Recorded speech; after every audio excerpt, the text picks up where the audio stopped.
Eh bien salut tout le monde et bienvenue dans cette nouvelle review comics sur Justice League Saga numéro 7, un numéro que j'attendais énormément, qui contient pas moins de 160 pages, donc ce qui est vraiment énorme pour un kiosque, et voilà, je tiens vraiment à féliciter Urban parce que nous proposer un kiosque de 160 pages au même prix, ça fait vraiment plaisir.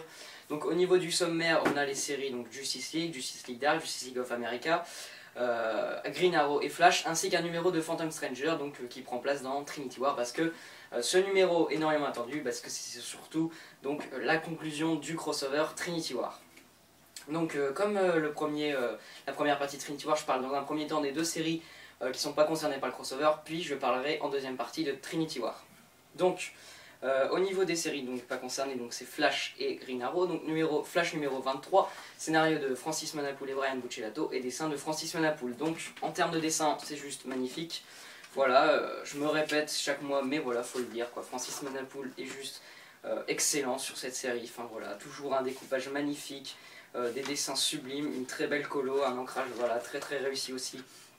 Donc voilà, des super belles scènes d'action comme celle-ci. Voilà, donc un super bon numéro en termes de dessin, mais comme d'habitude j'ai envie de dire, parce que voilà, regardez-moi ces pages aussi. Enfin bref, c'est vraiment une tuerie monumentale en termes de dessin. Donc voilà, Manapul est vraiment très bon, ça c'est sûr. Ensuite, au niveau du scénario, un très bon numéro qui continue donc l'arc sur Nega Flash. Donc ce nouvel ennemi qui est en fait un Flash, mais à l'opposé, on va dire ça comme ça. Donc Flash se retrouve à devoir l'affronter et il va essayer d'en apprendre plus sur ce personnage. On va donc découvrir en fin de numéro qui est ce fameux Nega Flash, donc son identité, qui jusque là on pensait que c'était le Docteur Elias, mais comme Flash se retrouve en présence de Elias et Nega Flash, ça peut forcément pas être lui. Donc voilà, un bon numéro qui révèle pas mal de choses, avec voilà, toujours une écriture aussi rythmée, de bons dialogues, un bon scénario, vraiment intéressant. Franchement cet arc je l'aime beaucoup et je suis voilà, impatient d'avoir la suite, donc pour moi ça sera un 4,5 sur 5, un très bon numéro de Manapul et Buccellato encore une fois. Voilà, cette série est vraiment très bonne. Ensuite, on passe à une série donc aussi que j'adore, qui est Green Arrow, numéro 23, scénario de Jeff Lemire et dessin d'Andrea Sorrentino. Et mon dieu, qu'est-ce que c'est beau, encore une fois, enfin bref, il est juste incroyable ce dessinateur. C'est vraiment une tuerie, mais encore une fois, c'est incroyable cette série en termes de dessin. Chaque numéro, on a plein de nouvelles idées intéressantes en termes de dessin, de découpage, etc. Par exemple, regardez-moi ces planches, c'est vraiment incroyable. Chaque numéro, on est impressionné encore plus, et ça, c'est quand même incroyable. Ce dessinateur est vraiment... il est incroyable, quoi. Il est juste parfait. Il n'y a aucun défaut, qui me vient à l'esprit sur son style, sur son dessin. C'est vraiment une... c'est beau de A à Z, quoi. Tout est maîtrisé, les planches sont magnifiques. Voilà, du super boulot en termes de dessin. Ensuite, en termes de scénario, un très bon numéro, encore une fois, Jeff Lemire, très bon, d'excellents dialogues, une histoire hyper intéressante. Comme d'habitude, voilà, un background qui est en train d'être développé, vraiment hyper riche et intéressant. Donc on en apprend toujours un peu plus aussi donc, sur donc, le père d'Oliver Queen, donc on en apprend un peu plus sur lui, donc la relation qu'il entretenait avec Shadow, parce que comme voilà, je vais révéler le cliffhanger du mois dernier, hein, je suis désolé mais voilà, Shadow annonçait qu'en gros son père et elle ont eu un enfant qui est la fille présumée qui jusque-là qui était de Komodo, mais en fait c'est la fille du père d'Oliver Queen et Shadow. Donc il se trouve que c'est sa demi-sœur, donc voilà, on en apprend toujours un peu plus sur le passé assez intriguant du père d'Oliver Queen.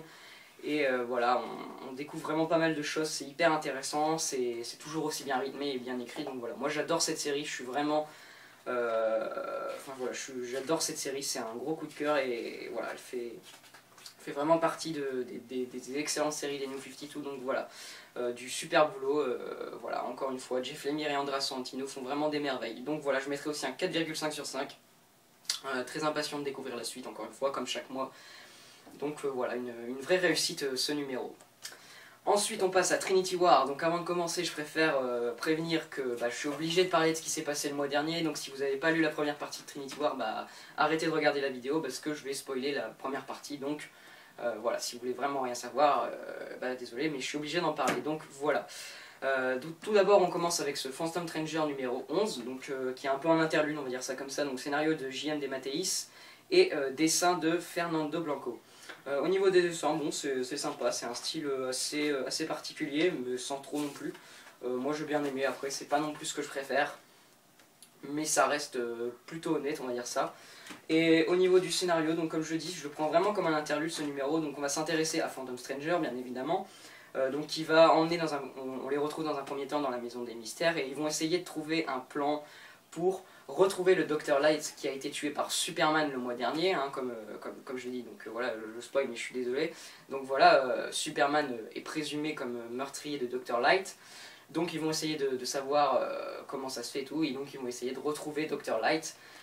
Sauf qu'il est mort, donc voilà, ils vont essayer d'élaborer un plan. Donc c'est un bon numéro bien sympa voilà, qui fait un peu une pause entre ce qui s'était passé le mois dernier et nous amène donc vers la deuxième partie qui arrive juste après. Donc voilà, moi j'ai bien aimé ce numéro de Phantom Stranger, c'est plutôt sympa. Je lui mettrai un 3,5 sur 5 à ce numéro, ouais, c'est sympa. Et ensuite, on passe donc à la deuxième partie de Trinity War qui commence avec Justice League of America numéro 7, scénario de Geoff Johns et Seth Lemire et dessin de Doug Mahnke. En termes de dessin, bon, sur le Trinity War c'est clairement la partie la moins belle, mais ça reste quand même du beau boulot. Voilà, moi j'aime bien Doug Mahnke, après il y a toujours quelques visages un peu plus... Enfin, pas très réussis, on va dire ça comme ça, et aussi quelques pages vraiment brouillonnes et fait à la va-vite, j'ai un peu l'impression. Par exemple... Alors attendez, voilà, celle-ci ici, juste là, elle est vraiment pas très, enfin voilà, pas très réussie. Il y a vraiment des pages, on dirait que c'est pas fini quoi. C'est plutôt dommage. Après on a vraiment des pages très stylées comme celle-ci, donc voilà, hein, du bon dessin, mais loin d'être la meilleure partie en termes de dessin. Ensuite en termes de scénario, donc on suit le groupe de Superman qui va essayer donc de savoir ce qui s'est passé, bien évidemment, pourquoi il s'est retrouvé à tuer le Dr Light. Et donc ils vont pour ce faire rendre visite au Dr Ivo. Ils vont essayer de savoir si c'est lui qui a contrôlé Superman et tout. Donc voilà, un bon numéro bien intéressant, toujours intriguant, ouais, qui est vraiment pas mal. Bon, c'est pas le meilleur numéro de Trinity War, mais c'est quand même un bon numéro, même un très bon numéro que j'ai bien aimé. Mais c'est ouais, clairement le numéro le plus faible de Trinity War à mon sens, donc je mettrai comme Phantom Stranger un 3,5 sur 5. C'est bon, c'est bien écrit, c'est plutôt beau, mais c'est pas encore excellent, mais ce qui arrive après va l'être, croyez-moi. Donc après on a Justice League Dark numéro donc, 23, donc scénario de Jeff Lemire et dessin de Michael Janin. C'est magnifique, voilà, en termes de dessin c'est juste magnifique. De très très beaux dessins de Michael Janin, j'adore ce dessinateur et voir voilà, tous les personnages des différentes ligues, le voir dessiné par Michael Janin, ça fait vraiment plaisir. Donc ce numéro, donc c'est pareil, c'est toujours délicat d'en parler parce que ça spoil pas mal le numéro précédent, mais je suis désolé, je suis obligé. Dans ce numéro, en fait, on va retrouver différents personnages se retrouver possédés donc, par la boîte de Pandore. Et donc ça va être un peu un affrontement entre plusieurs personnes des différentes ligues. Donc dans un premier temps, Wonder Woman va se retrouver possédée, puis après ça va être Shazam qui va avoir le look de Black Adam, comme le montre cette page. Donc voilà, un numéro plutôt bourrin dans un premier temps, puis d'un autre côté on a Batman et son groupe qui vont essayer d'avoir des réponses et de retrouver le personnage qui est Madame Xanadu, parce que Phantom Stranger a l'air de dire qu'elle aurait des réponses. Donc voilà, un très bon numéro pour le coup, ce Justice League Dark 23 qui continue vraiment la lancée de Trinity War. On sent vraiment que la conclusion approche à grands pas. Et ouais, c'est vraiment bien, la pression est vraiment à son maximum. Donc vraiment un très bon numéro, bien écrit et très très beau. Donc je lui mettrai un 4 sur 5 à ce numéro de Justice League Dark numéro 23. Et enfin on passe à la dernière partie de Trinity War, donc Justice League 23, scénario de Geoff Johns et dessin de Ivan Reis. Ah là là, ce numéro il est juste incroyable, j'ai complètement adoré, franchement c'est une vraie claque ce numéro. Donc en termes de dessin, bon là voilà, Ivan Reis, là, ça y est quoi, le mec il est juste incroyable. Dans ce numéro, pour vous dire, il fait 4 doubles pages, enfin quoi quand même, c'est hallucinant, 4 doubles pages comme ça de cette beauté, c'est vraiment incroyable. On a vraiment, ce dessinateur franchement il est vraiment, voilà quoi, il fait un boulot monstrueux. Regardez-moi cette page qui est juste magnifique, plein de détails, plein de personnages, c'est vraiment le climax tout simplement. Ce numéro c'est vraiment le climax où ça explose de partout dans un premier temps. Parce que voilà, on va vraiment avoir tous les personnages de chaque ligue se mettre sur la gueule. C'est vraiment bien foutu, enfin voilà, c'est vraiment très cool quoi en termes d'action et tout. On en prend plein aux yeux, Ivan Reis se lâche complètement, c'est incroyable. Mais heureusement, ce numéro n'est pas que ça, c'est pas juste des 3 lits qui se mettent sur la gueule, heureusement. Ce numéro nous porte son lot de révélations. Vraiment, on prend plein la gueule en termes de révélations. On découvre l'identité de ce fameux personnage très intriguant qui se fait appeler le Outsider, qui était donc le chef de la société secrète des super vilains. Bien évidemment, je vous révèle pas qui c'est, sinon ce serait plus que du gros spoil là. Donc on découvre qui il est, on découvre qui est le traître qui était dans les rangs des différentes ligues. On découvre quel est le fameux rôle de cette boîte de Pandore. Donc voilà, on en prend vraiment plein la gueule en termes de révélations. On apprend plein de choses, enfin c'est incroyable. Et la fin du numéro, enfin franchement, est juste hallucinante. Mais franchement, j'ai été vraiment incroyable. Voilà, j'étais bouche bée, c'est incroyable, incroyable, incroyable. C'est vraiment une super conclusion, j'ai adoré et ça amorce très très bien ce qui arrive le mois prochain et que j'attends mais énormément, c'est-à-dire Forever Evil. Voilà, donc c'est vraiment excellent, c'est très très bon, c'est hyper bien écrit, c'est hyper beau, c'est génial quoi. C'est vraiment génial, j'ai adoré cette dernière partie de Trinity War, le meilleur numéro de Trinity War à mon sens. Voilà, le seul petit défaut que je pourrais mettre, c'est qu'on se retrouve en fait avec une Pandora qui n'a pas servi à grand chose en fait. Quand on réfléchit, son rôle finalement, elle qui était en gros annoncée comme le personnage central et tout, bah en fait elle se retrouve avec un rôle assez minime dans tout ça.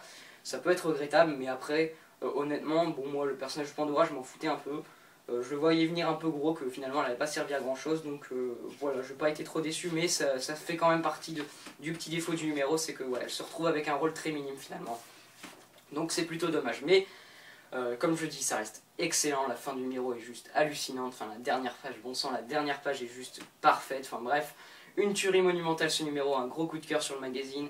Voilà, je lui mettrai un 4,5 sur 5 parce que j'ai adoré, j'ai qu'une hâte, c'est d'être le mois prochain pour avoir Forever Evil, qui est donc le premier gros event de DC Comics.